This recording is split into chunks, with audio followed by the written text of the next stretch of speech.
Hard hitting vlogs.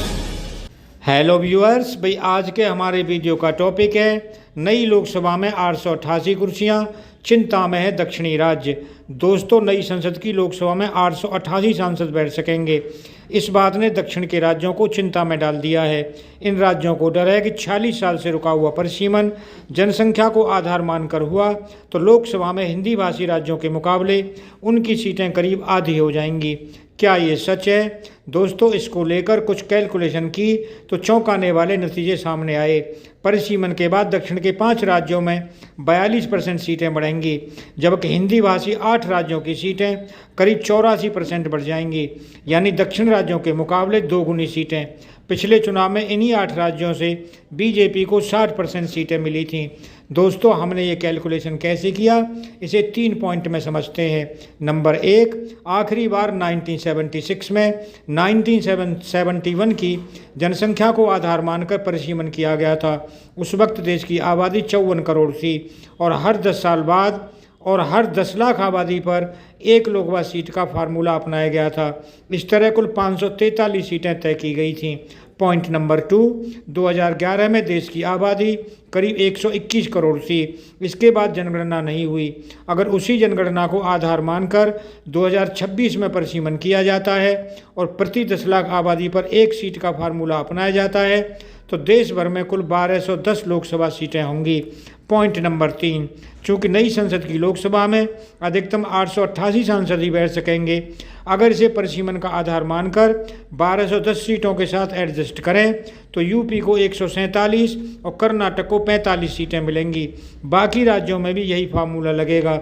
दोस्तों, अब आपको बता दें कि परिसीमन के बाद राज्यवार लोकसभा की कितनी सीटें होंगी।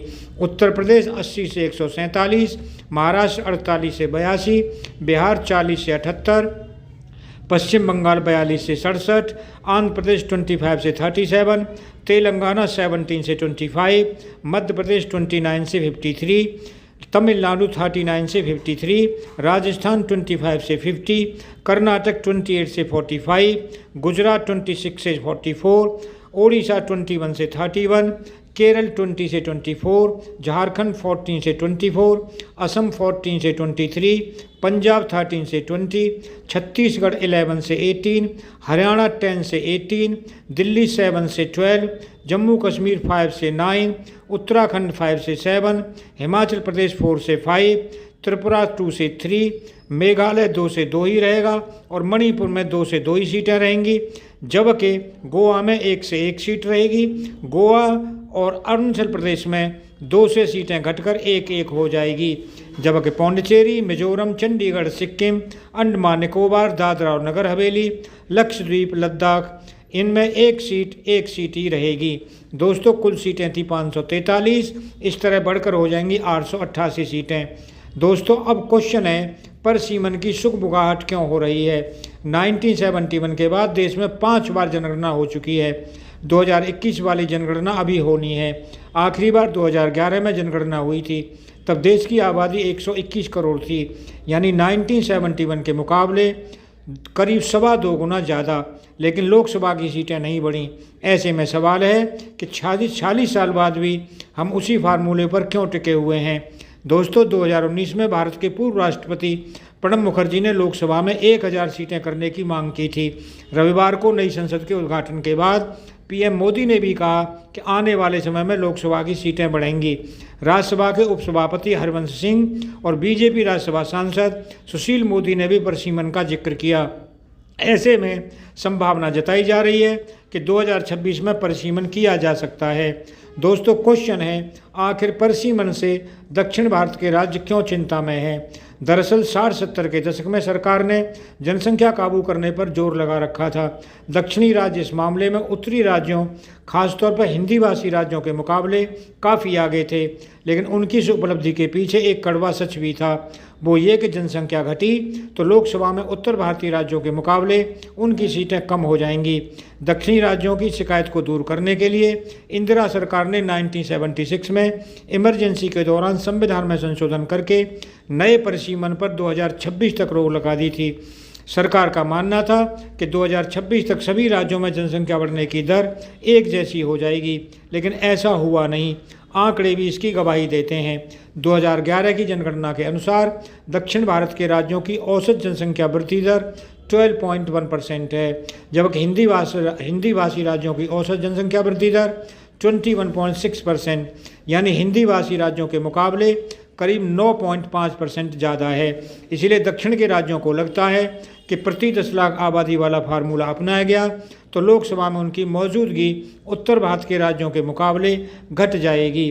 दोस्तों, इस पर जयराम रमेश जो राज्यसभा के सदस्य और कांग्रेस के मेंबर हैं, उनका कहना है चीन को पीछे कर भारत दुनिया का सबसे ज़्यादा आबादी वाला देश बन गया।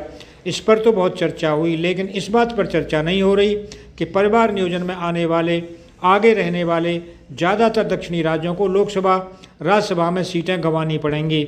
दोस्तों, टीआरएस नेता और तेलंगाना के मंत्री केटी रामाराव का कहना था, जनसंख्या नियंत्रण में दक्षिण के सभी राज्यों ने बेहतरीन काम किया। जो मैं सुन रहा हूँ, लगता है कि संसद में हमारी सीटें कम करके हमें इस काम के लिए दंडित किया जाएगा। ऐसा हुआ तो ये न्याय का उपहास होगा। दोस्तों, वहीं कनिमोझी NVN सोमू जो राज्यसभा के सदस्य हैं तमिलनाडु से, उनका कहना था कि हास्यास्पद और अनुचित है कि परिवार नियोजन को कामयाबी से लागू करने वाले राज्यों को दंडित किया जाए और लापरवाह राज्यों को प्रोत्साहित। जनसंख्या के आधार पर परिसीमन अन्याय होगा और अंत में क्या 2026 या उससे पहले परिसीमन हो पाएगा? अभी 2011 की जनगणना नहीं हुई है। सरकार परिसीमन से पहले जनगणना कराना चाहेगी। अगर 2021 की जनगणना नहीं होती है तो वह 2011 की जनगणना को आधार मानकर परिसीमन करा सकती है, लेकिन इसमें भी पैंच है। दरअसल हमारे संविधान में आर्टिकल 81 में कहा गया है कि सदन में 550 से अधिक निर्वाचित सदस्य नहीं होंगे। ऐसे में सीटों की संख्या बढ़ती है तो संविधान संशोधन की जरूरत पड़ सकती है। दोस्तों, जाते जाते आपको बताते चले कि परिसीमन के बाद लोकसभा में यदि 888 सीटें हो जाएंगी तो बहुमत का आंकड़ा 445 होगा। दोस्तों, अगर आपको ये वीडियो पसंद आया हो तो चैनल को सब्सक्राइब करें, वीडियो को लाइक करें, ज़्यादा से ज़्यादा शेयर करें। आप लोगों का बहुत बहुत धन्यवाद। Thank you very much.